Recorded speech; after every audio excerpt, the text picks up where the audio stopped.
Un train où tous les passagers disparaissent à un arrêt.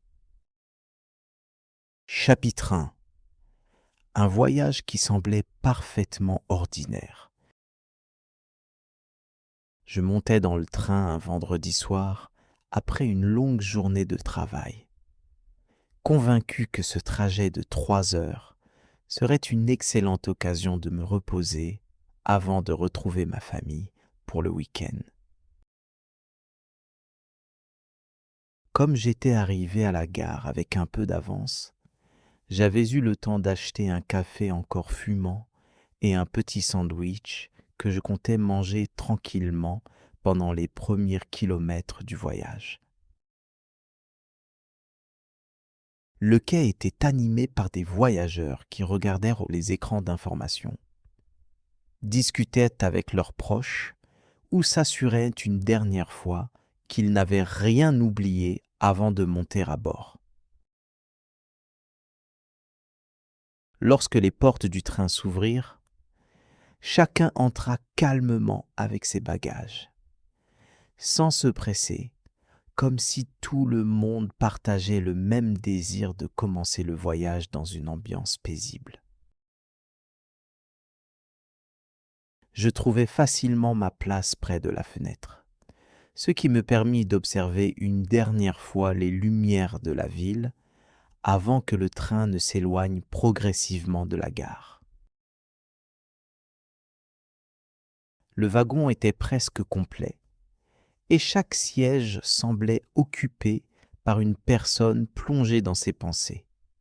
Un livre, un ordinateur portable ou une conversation discrète avec son voisin. En face de moi, une femme âgée tricotait calmement une écharpe bleue, tandis qu'un étudiant révisait ses notes avec une concentration impressionnante malgré le bruit régulier des roues sur les rails. À quelques rangées de sièges, un jeune couple comparait les photographies prises pendant ses vacances, en souriant devant chaque souvenir, comme s'il revivait les meilleurs moments de son séjour. Plus loin, une famille partageait des biscuits et riait doucement, créant une atmosphère chaleureuse qui rendait le voyage particulièrement agréable. Un homme d'une cinquantaine d'années observait tranquillement le paysage qui défilait derrière la vitre, tandis qu'une petite fille essayait de compter les maisons qui apparaissaient au loin avant qu'elles ne disparaissent derrière les arbres. Le train avançait avec une régularité rassurante, et le léger mouvement du wagon donnait presque l'impression d'être bercé par un rythme lent et parfaitement régulier.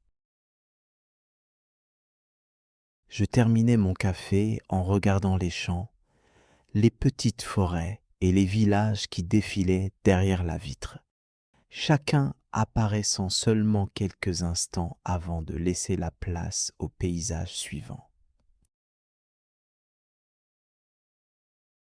Après environ 1 heure, le contrôleur annonça que nous allions bientôt arriver à une petite gare dont je n'avais jamais entendu parler, expliquant qu'il s'agissait d'un arrêt de quelques minutes avant de poursuivre notre route vers la capitale. Plusieurs voyageurs portèrent leur regard vers les haut-parleurs en entendant le nom de cette gare, mais personne ne sembla surpris, comme si cet arrêt faisait naturellement partie du trajet habituel. Lorsque le train ralentit enfin, je regardais par la fenêtre et remarquais un quai presque vide, éclairé par quelques lampadaires anciens qui diffusaient une lumière jaune et douce dans la nuit. La gare paraissait étonnamment silencieuse et aucun panneau ne semblait indiquer le nom de l'endroit où nous venions pourtant de nous arrêter. Je remarquai également que les bâtiments étaient anciens, mais parfaitement entretenus, comme si quelqu'un s'en occupait chaque jour, malgré l'absence apparente de voyageurs. Plusieurs passagers décidèrent de descendre pour marcher quelques instants, ou acheter une boisson chaude au petit kiosque situé près de la gare. D'autres restèrent près des portes ouvertes afin de respirer l'air frais de la soirée avant que le train ne reprenne son voyage. Je préférais rester à ma place afin de terminer le roman que je lisais depuis plusieurs semaines, sans jamais trouver le temps de le finir. Je relevais seulement les yeux, à plusieurs reprises, pour observer les voyageurs qui montaient ou descendaient, sans remarquer le moindre événement inhabituel.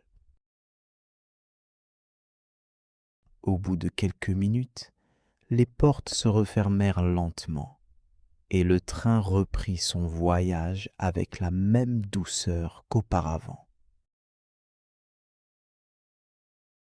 Pendant plusieurs instants, tout sembla parfaitement normal et le bruit régulier des roues sur les rails finit par attirer de nouveau toute mon attention vers les dernières pages de mon livre. Je levai finalement les yeux de mon roman pour observer une nouvelle fois les autres voyageurs. Mais je ressentis immédiatement une étrange impression, sans parvenir à comprendre ce qui avait changé autour de moi. Les sièges qui étaient occupés quelques instants plus tôt étaient désormais complètement vides, comme si personne ne s'y était jamais installé depuis le départ du train. L'écharpe bleue de la vieille dame avait disparu. Les cahiers de l'étudiant n'étaient plus sur la tablette, et les rires de la famille s'étaient évanouis dans un silence presque irréel. Même les valises qui remplissaient auparavant les porte-bagages semblaient avoir disparu, laissant les compartiments entièrement vides, comme s'ils n'avaient jamais été utilisés. Je traversai rapidement le wagon pour vérifier si les voyageurs s'étaient simplement déplacés ailleurs. Mais tous les compartiments que je visitais étaient entièrement déserts. À chaque porte que j'ouvrais, je retrouvais le même silence étrange, les mêmes sièges inoccupés et la même impression inquiétante que le train roulait désormais avec un seul passager à son bord.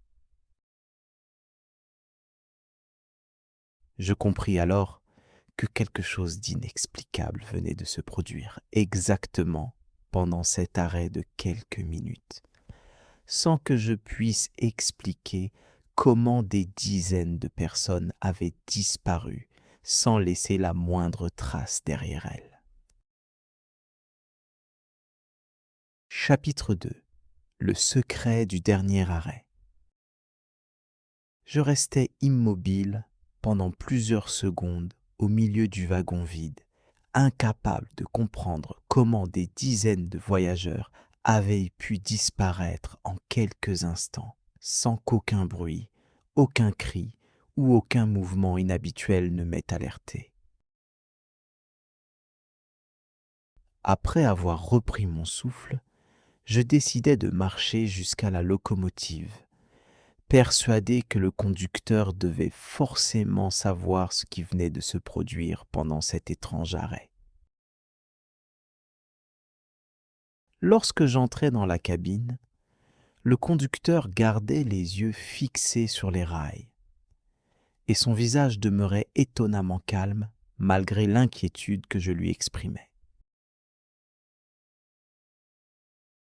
Je lui racontais que tous les passagers avaient disparu, mais il ne sembla ni surpris ni inquiet, comme s'il avait déjà entendu cette histoire un très grand nombre de fois. Après un long silence, il me répondit d'une voix basse que personne n'avait réellement disparu, car tous les voyageurs étaient simplement descendus au bon endroit, exactement comme cela arrivait à chaque passage du train. Je lui demandai pourquoi je n'avais vu personne quitter le wagon, et il m'expliqua que cette gare possédait une règle étrange. Seules les personnes destinées à descendre pouvaient voir les portes s'ouvrir, tandis que les autres continuaient à regarder un quai parfaitement ordinaire.